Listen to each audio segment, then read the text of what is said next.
কারণ রাজার কাছে টাকা আনছি, 1 লাখ টাকা চ্যালেঞ্জ দিছি, প্রমাণ থাকলে ডকুমেন্ট সহ আমার কাছে আইবো, ওই টাকা নিয়ে যাইবো।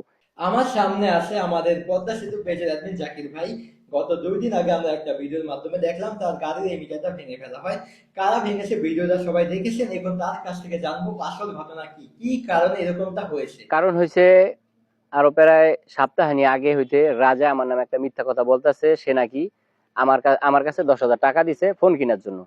এখন সে যদি টাকা দিয়ে থাকে, সে তো বাড়ি থেকে টাকা দিছে নাকি, সে তো বাড়িতে না, সে তো থাকে চিটাগাং, আমার কাছে কেমনে দিল টাকাটা?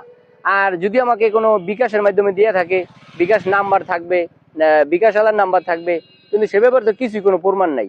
ওই খামাহা করে যে আমার নামে একটা মিথ্যা কথা কয়ে ভিডিও বানাইছে, ওইটা দেখা ওর ভাই ব্রাদাররা আমার উপরে, আমার গাড়ির উপরে হামলা করছে। হ্যাঁ, এখন ওই ব্যাপারে আমি এদিকে ওরা বারবার বলতেছি যে ভাই এই মিথ্যা ভিডিওটা বানান বন্ধ করেন, বন্ধ করেন। অনেক লোক আছে যারা কমেন্টও গালাগালি করতেছে যে এটা একটা মিথ্যা ভিডিও, ঠিক আছে, কিন্তু আমি তো টাকা আনি নাই, আর ওই আমার টাকা দেয়ও নাই, কিন্তু মিথ্যা কথাকে একটা ভিউ পাওয়ার লেগে ভিডিওটা বানাইছে। তো ওর ভাই ব্রাদাররা খামাহা করে আমার গাড়ির মিটারটারে পিঠা ভেঙে লাইছে রানিং এর অবস্থায়। আমার কাছে কোনো জিজ্ঞানে হুনানে জিগেলাম কি হয়েছে, কয় রাজার কাছে টাকা আনছেন, রাজার টাকা দেন। কারণ রাজার কাছে টাকা আনছি, 1 লাখ টাকা চ্যালেঞ্জ দিছি, প্রমাণ থাকলে ডকুমেন্ট সহ আমার কাছে আইবো, ওই টাকা নিয়ে যাইবো। এখানে তো কোনো প্রমাণে দেখাইতে পারবো না, আর আমি ওর কাছে টাকা নেইও নাই। এখন মিথ্যা কথা কয়ে আমার গাড়ির মিটারটারে ভাঙছে।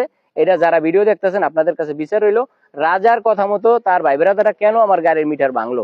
আসলে তো আমি টাকা নেই নাই, আর ওই আমার টাকা দেয় নাই। ওই থাকে চিটাগাং, আমি থাকি দেশে। আর আমি মোবাইল কিনতে গেছি, সে তো জানেও না আমি কবে যাই, কয় তারিখে যাই, এ বিষয়ে জানে না। কিন্তু অযথা ভাবে আমার গাড়ির মিটার ভাঙা হয়েছে, এটা আপনাদের কাছে আমি বিচার চাই।